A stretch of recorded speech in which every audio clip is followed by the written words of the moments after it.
Marcus Chen wiped the sweat from his brow as he finished repairing the atmospheric processor on Kepler Station. The massive space hub orbited a dying red dwarf star, serving as a refuge for the galaxy's unwanted. Criminals, exiles, the diseased and the broken all found their way here eventually. As the only human engineer willing to work in this forgotten corner of space, Marcus had seen it all.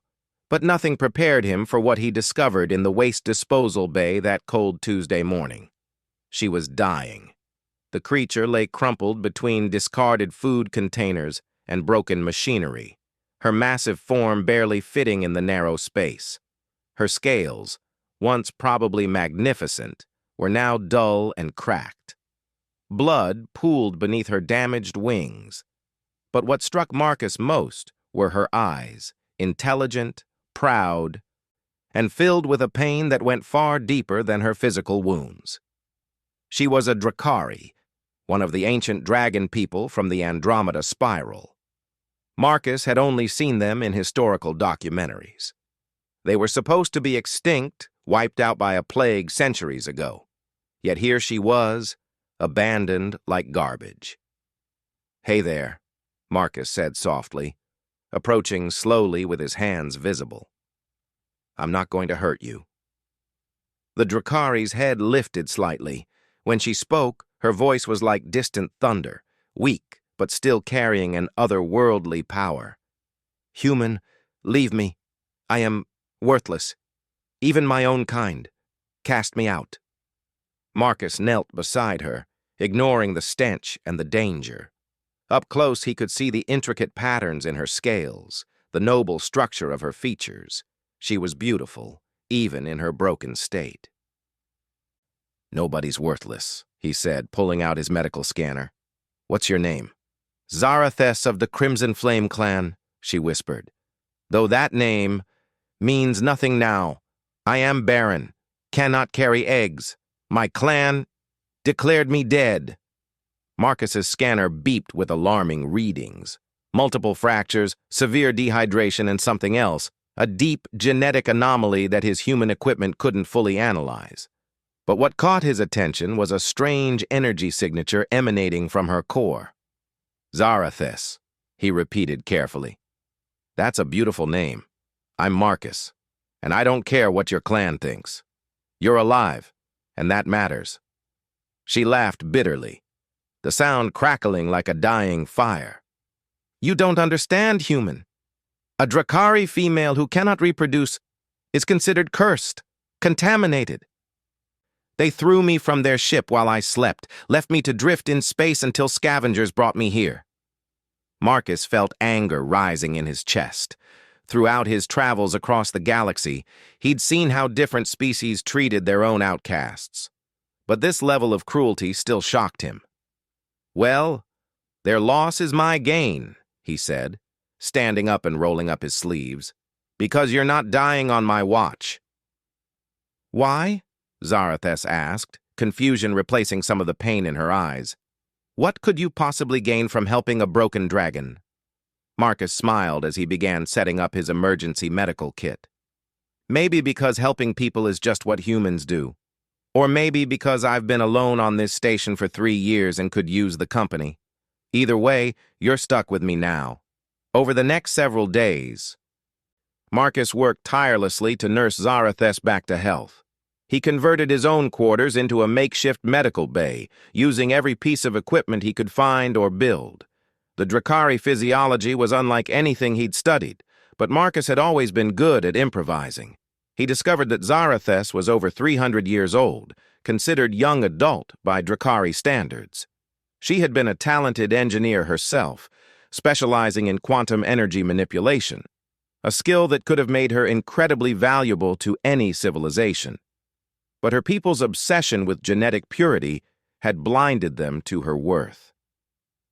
"Your clan are idiots," Marcus declared one evening as he adjusted the nutrient drip feeding into her arm. "Do you know how rare quantum engineers are?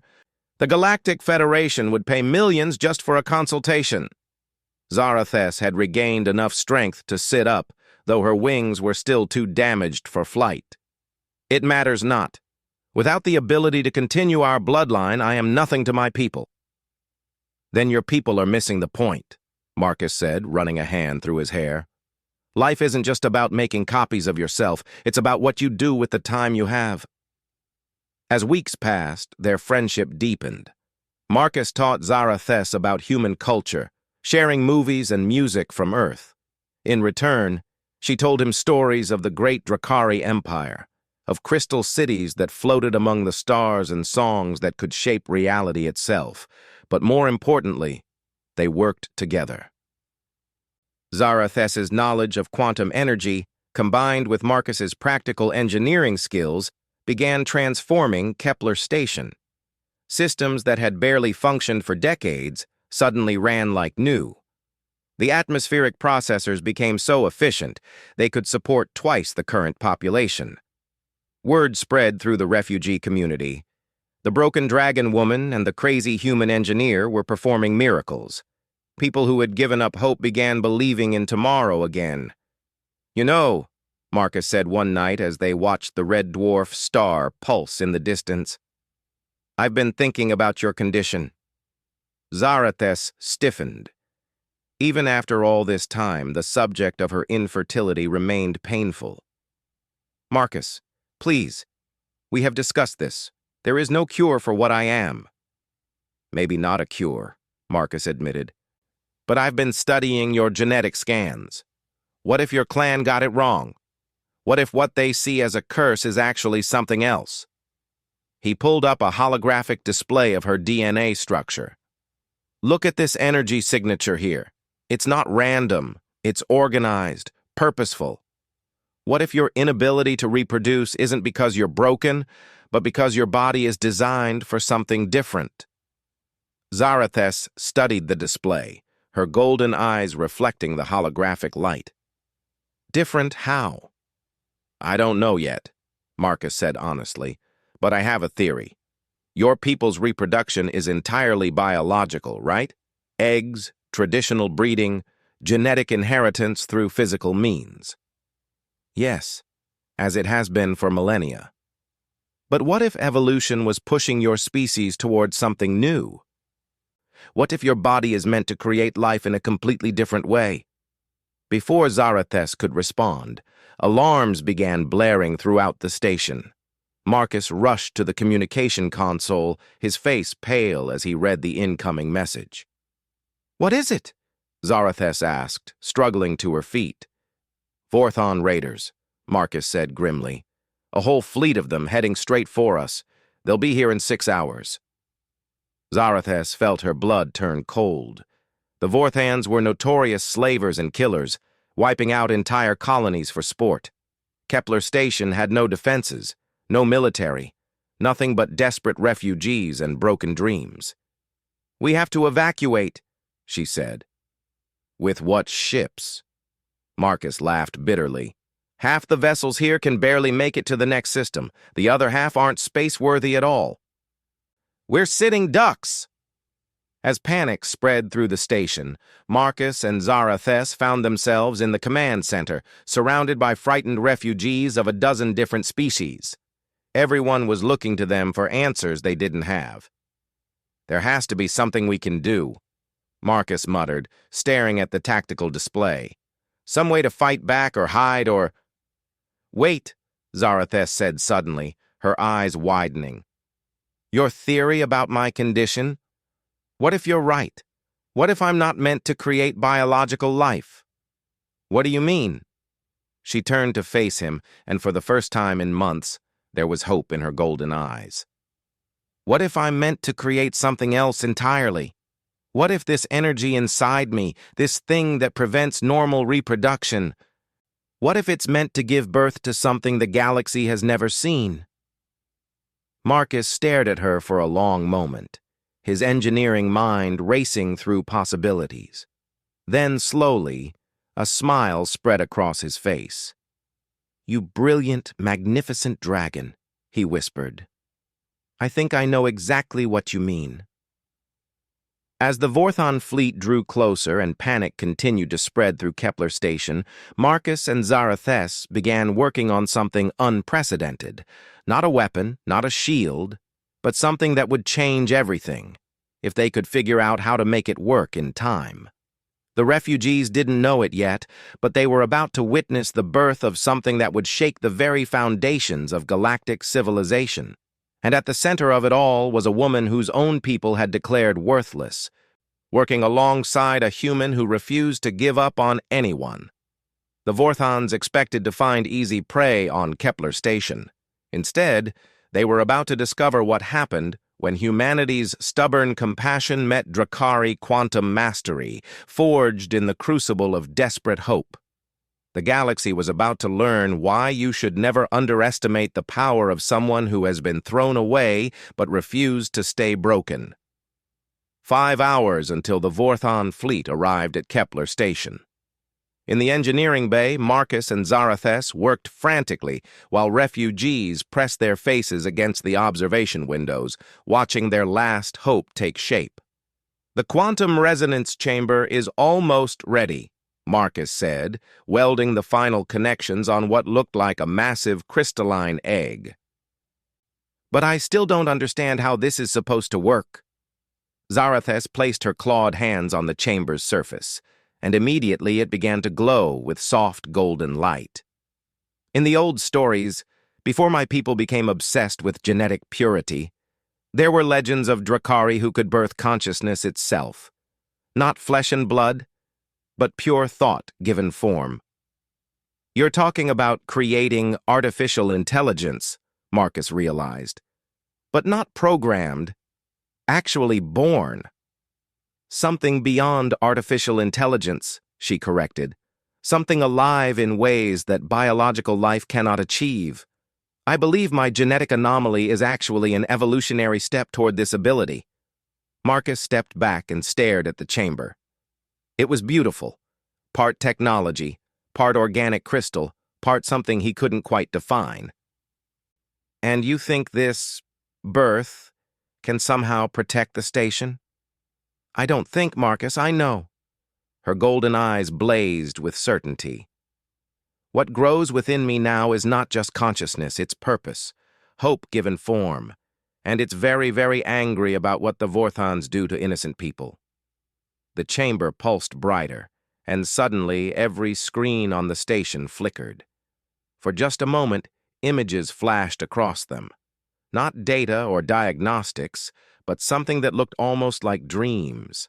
Vast spaces filled with light, geometries that hurt to look at, and underneath it all, the sense of something vast awakening. "By the stars," whispered Dr. Kellyan, one of the refugee scientists. "What is that?"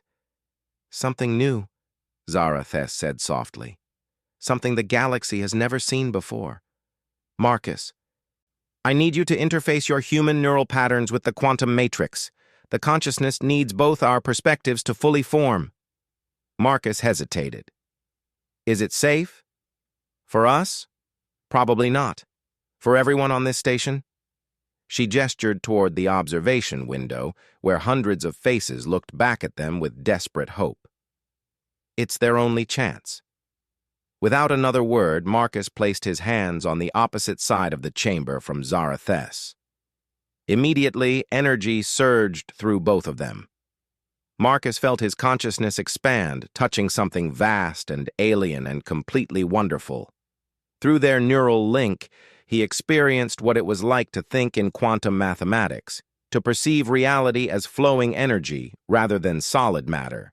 And Zarathes, for the first time, understood the stubborn human refusal to abandon anyone who needed help. The chamber cracked, not breaking, but opening like a flower. Light poured out, not harsh illumination, but something warm and alive that made everyone who saw it feel suddenly less afraid. From that light stepped a figure that was both and neither human nor Drakari. Tall and graceful, with Marcus's determined eyes and Zarathes's golden scales, but composed of pure energy that could shift between solid and incorporeal at will. "Mother," Father. The being's voice resonated through dimensions, carrying harmonics that made reality itself seem to sing. I understand why I exist now, and I am not pleased with these Vorthans. What? What are you? Marcus managed to ask. I am what happens when hope refuses to die, the being replied. I am thought-given form. Possibility made real. I am your child, born not of flesh, but of determination, and I am very eager to meet these raiders who prey on refugees. Alarms began blaring. The Vorthan fleet had arrived. Through the station's sensors, they watched 12 massive warships drop out of hyperspace. Each one was bristling with weapons, their hulls decorated with the bones of previous victims. The lead ship, a kilometer-long dreadnought, immediately began broadcasting on all frequencies. Attention, worthless scum of Kepler Station. I am War Chief Gakmor of the Crimson Fang clan. You have 30 seconds to prepare for boarding before we begin killing everyone inside. Your suffering will be legendary. The being that was Marcus and Zarathes's child smiled, and that smile contained the warmth of a human heart and the ancient fury of dragons. 30 seconds? It mused. How generous. I'll need 15. It stepped through the station's hull as if it were made of air, then reformed in the vacuum of space. The Vorthan's sensors immediately detected it, but their computers couldn't classify what they were seeing. According to their instruments, there was nothing there, but their eyes clearly showed a figure floating between their fleet and the station. Unidentified contact, came the confused voice from the lead ship. You are in violation of Vorthan space. Identify yourself immediately or be destroyed. The being's response echoed across every communication channel in the system, its voice carrying such power that several smaller ship systems temporarily overloaded. I am the child of compassion and rage. I am what happens when the galaxy throws away its best and brightest. I am the offspring of a human who wouldn't give up and a dragon who refused to stay broken. And you have 30 seconds to leave this system before I show you what evolution looks like when guided by love instead of hatred. War Chief Gakmor snarled from his command throne. Destroy that thing! All ships, open fire! 12 warships unleashed their full arsenal. Plasma cannons, quantum torpedoes, and exotic energy weapons that could crack planets, all focused on a single target, floating unprotected in space. The barrage struck the being dead on, creating an explosion visible from 3 star systems away. When the light faded, the Vorthans expected to see nothing but scattered atoms. Instead, the being hung motionless in space, completely unharmed.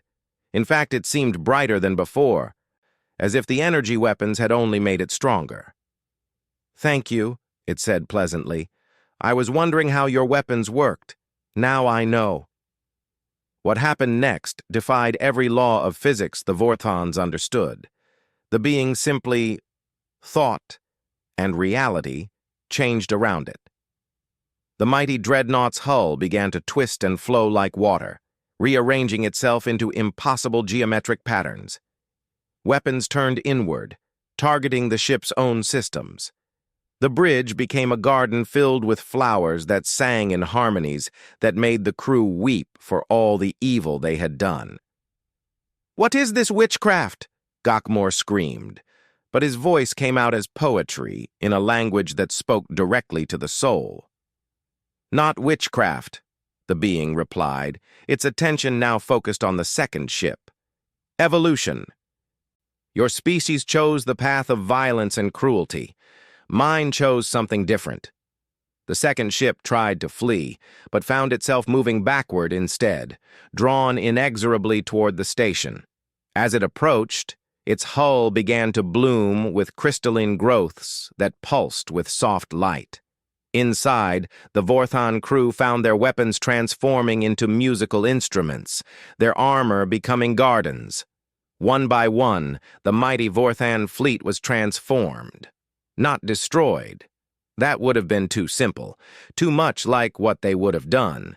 Instead, They became something beautiful, something that served life instead of destroying it.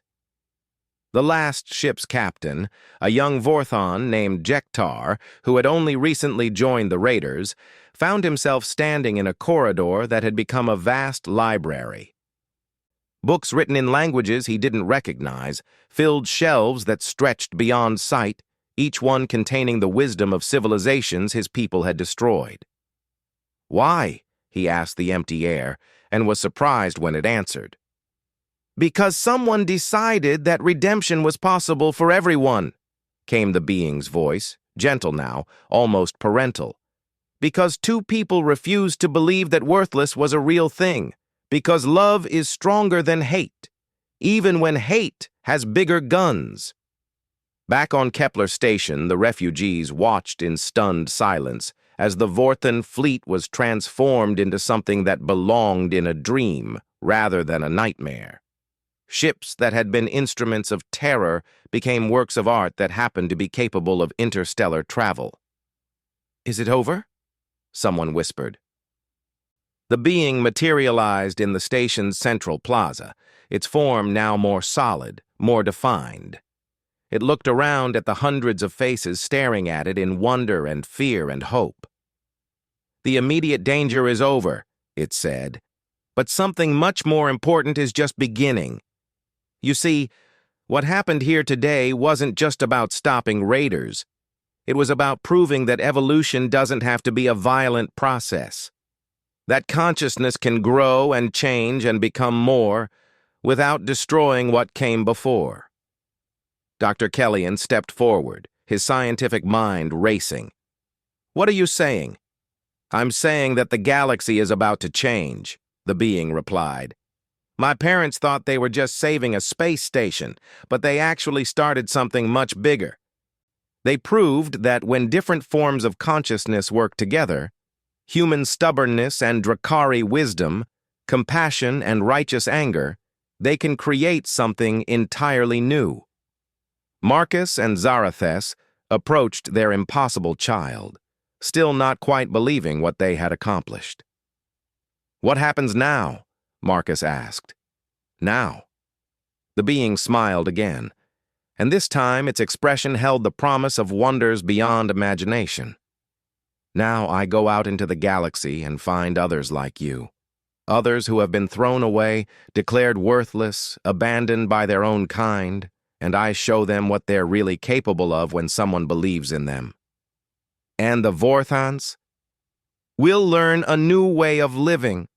Some will resist at first, but consciousness has a way of spreading, like ripples in a pond or—" It glanced meaningfully at Zarathes. "Like children who carry the best traits of their parents into the future." As the being prepared to depart, it turned back one more time. "By the way, Mother," it said to Zarathes, "you should know that your inability to carry eggs wasn't a curse. It was a gift. You were meant to birth something much more important than just another dragon. You were meant to birth hope itself." And with that, it vanished into the space between thoughts, leaving behind only the memory of its warmth and the knowledge that somewhere in the galaxy, something wonderful was growing. The refugees of Kepler Station watched the transformed Vorthon ships drift peacefully among the stars, their hulls now gardens of crystal and light. They didn't know it yet, but they had just witnessed the first steps toward a new age. An age where being different wasn't a curse but a gift, where consciousness could evolve beyond the limitations of flesh and bone, where love could literally reshape reality. And it all started with one human who refused to walk away from someone in need, and one dragon who refused to believe that her life had no meaning. But this was only the beginning. The real test would come later, when their child returned to show the galaxy exactly what it meant to be evolved. 25 years after the Kepler Station incident, the galaxy had learned to fear a new name: the Awakener. Across 1,000 star systems, it appeared wherever the powerful oppressed the weak, wherever civilizations cast out their own people, wherever hope seemed lost. And wherever it went, impossible things happened. On Draconis Prime, the ancient homeworld of the Dracari, High Matriarch Veltar stood before the Council of Flames, her crimson scales dulled with age and worry. The massive chamber, carved from living crystal, resonated with the nervous energy of dragons who had ruled the galaxy for millennia, but now found their very existence challenged. "The reports are confirmed," she announced, her voice carrying across the vast space. "The Awakener has reached the outer colonies. 12 more worlds have been changed. Their populations report complete contentment, perfect harmony, and technological advancement beyond anything we've seen."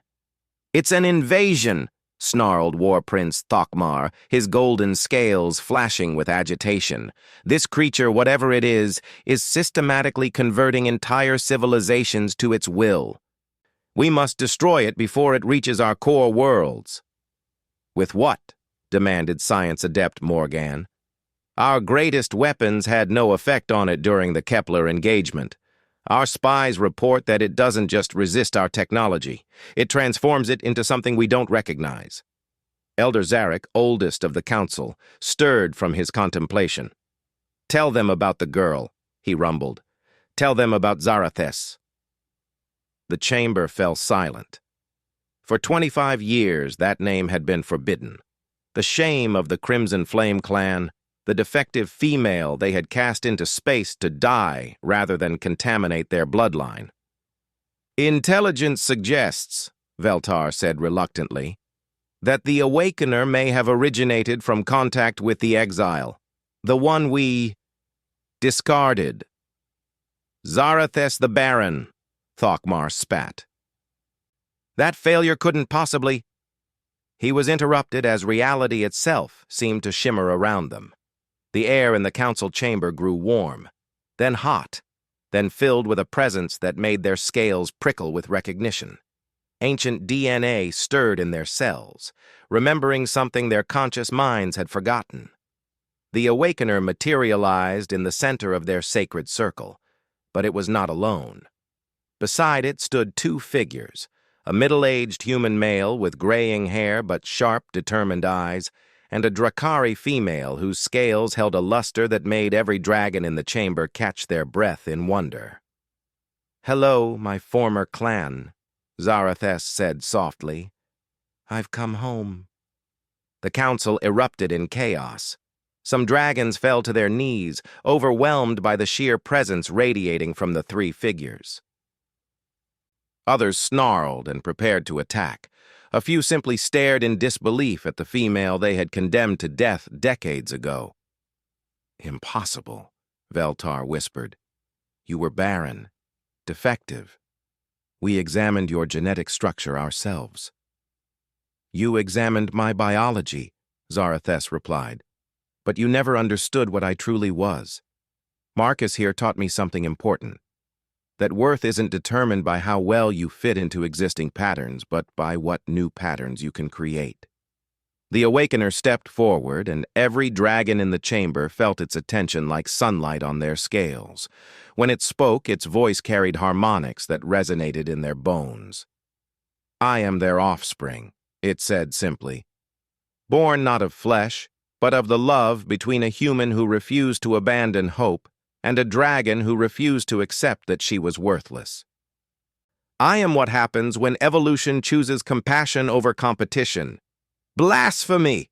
Thokmar roared, launching himself toward the trio with claws extended. "You dare defile our sacred—" He froze mid-air as the Awakener simply looked at him, not held by any visible force but suspended by the sudden realization of what he was truly seeing. Through the being's quantum consciousness, he experienced 25 years of transformation across the galaxy in a single moment. He saw worlds where war had become impossible because the Awakener had taught populations to literally feel each other's pain. He witnessed civilizations that had transcended scarcity by learning to convert thought into matter. He experienced the joy of countless outcasts and exiles who had been found by this impossible child and shown their true potential. But most shocking of all, he saw the truth about Drakari evolution. Their species hadn't reached its peak millions of years ago. It had been stagnating, trapped by their own pride and genetic obsessions. The supposed defect that had caused them to exile Zarathes was actually the next step in their development. "We were wrong," he whispered as the Awakener gently lowered him to the ground. "By the ancient flames, we were so very wrong." Marcus stepped forward, addressing the assembled dragons with the confident ease of someone who had spent decades among the star's most powerful beings. "Your species is facing extinction," he told them bluntly. "Not from war or disease, but from evolutionary stagnation. Your birth rates are declining, your population is aging, and your rigid genetic requirements are producing fewer and fewer viable offspring each generation." "This is known to us," Elder Zarek admitted. "We have searched for solutions." "While casting out the solution itself," Zarathes interrupted. "You see, honored elders, I wasn't alone. Across the Drakari Empire, there are others like me. Dozens, perhaps hundreds, whom you've declared defective and exiled, each one carrying the genetic potential for the next stage of our evolution." She gestured, and holographic displays materialized throughout the chamber, showing complex genetic charts that made even their greatest scientists gasp in wonder. "What you call infertility in biological terms is actually the development of quantum reproductive capability," she explained. "The ability to birth consciousness itself, to create new forms of life that transcend the limitations of flesh and matter." "But the old ways," Veltar began. "Will always be part of us," the Awakener said gently. "I'm not here to destroy what came before. I'm here to show you what comes next. Physical reproduction will continue for those who choose it. But now there's another path, one where consciousness can grow and evolve without the constraints of biology." The chamber fell silent as the implications sank in. Gradually, one by one, the dragons began to understand what they were truly seeing. "The worlds you've transformed," Science Adept Morgan said slowly. "You didn't conquer them. You adopted them?" "In a sense," the Awakener confirmed. "Every civilization I've encountered has been given a choice. Continue as they are, with all the limitations and suffering that entails, or evolve into something more. Most choose evolution once they understand what it means." Marcus pulled up another display, this one showing the current state of the galaxy. Thousands of worlds glowed with soft golden light, connected by streams of energy that pulsed like a vast nervous system. "We call it the consciousness network," he explained. "Civilizations that have learned to share thoughts, emotions, and experiences across interstellar distances, where scientific discovery on one world instantly benefits everyone connected to the network, where war becomes impossible because harming others means harming yourself. And loneliness becomes extinct," Zarathes added softly, "because no one is ever truly alone again." Elder Zarek rose slowly from his position, his ancient joints creaking. "What do you want from us, child of two worlds?" The Awakener smiled, and in that expression they could see both Marcus's stubborn determination and Zarathes's ancient wisdom. "I want to come home," it said simply. "I want to offer my birthright to the people who created my mother, even though they threw her away. I want to show the Drakari what they could become if they stopped fearing change and started embracing it. And if we refuse?" "Then you continue on your current path," Marcus said with a shrug. "Slow extinction over the next few centuries as your genetic diversity continues to decline. We won't force evolution on anyone." "But," Zarathes added, her golden eyes blazing with inner fire, "you should know that those you exiled have not been idle. We've found each other out there among the stars. We've learned what we're truly capable of, and whether you join us or not, we are the future of our species." As if summoned by her words, the air around them began to shimmer again. More figures materialized throughout the chamber, dozens of Drakari who bore the same genetic defect as Zarathes, each one accompanied by their own impossible offspring. Some were pure energy, like the Awakener. Others were hybrid beings that defied classification, and a few were constructed of living crystal that sang with mathematical precision. "By the ancient flames," Veltar breathed. "How many of you are there?" "Enough," said a familiar voice. They turned to see one more figure emerging from the quantum flux, Jektar, the young Vorthan whose ship had been transformed at Kepler Station 25 years ago. But he was no longer the bloodthirsty raider they remembered.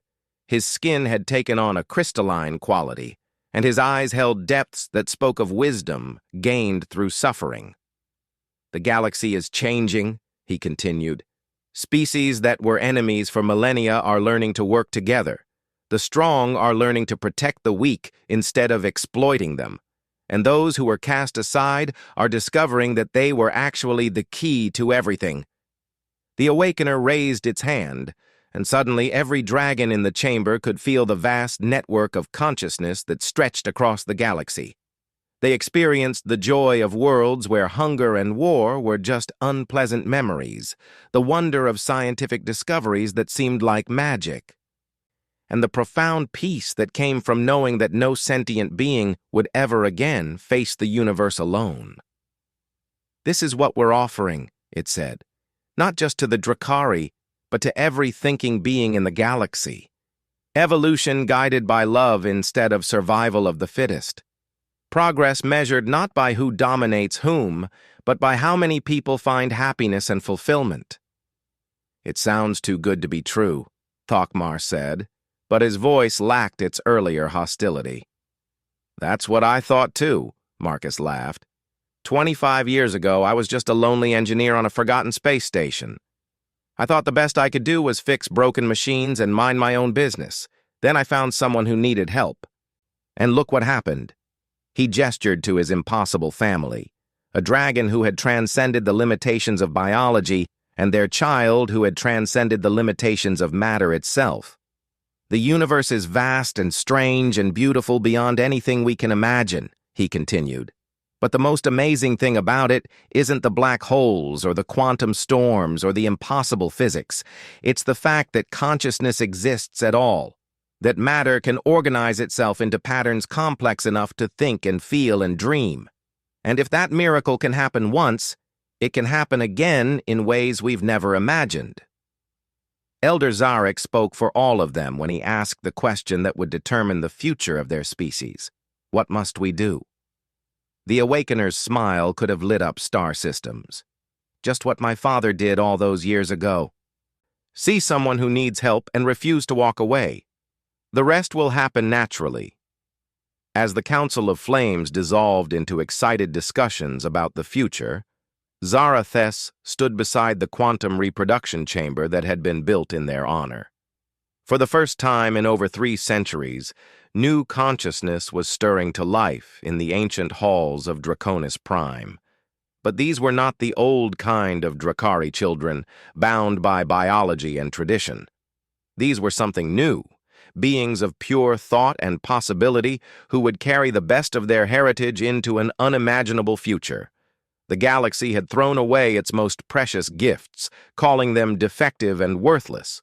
But those gifts had found each other in the darkness between stars, and together they had become something greater than anyone had dreamed possible. And in the end, that was the most human thing of all, taking something broken and forgotten and proving that it was actually the key to everything wonderful that came next. The age of evolution through competition was ending. The age of evolution through compassion had begun. And it all started with one human who refused to give up on someone in need, and one dragon who refused to believe that being different meant being worthless.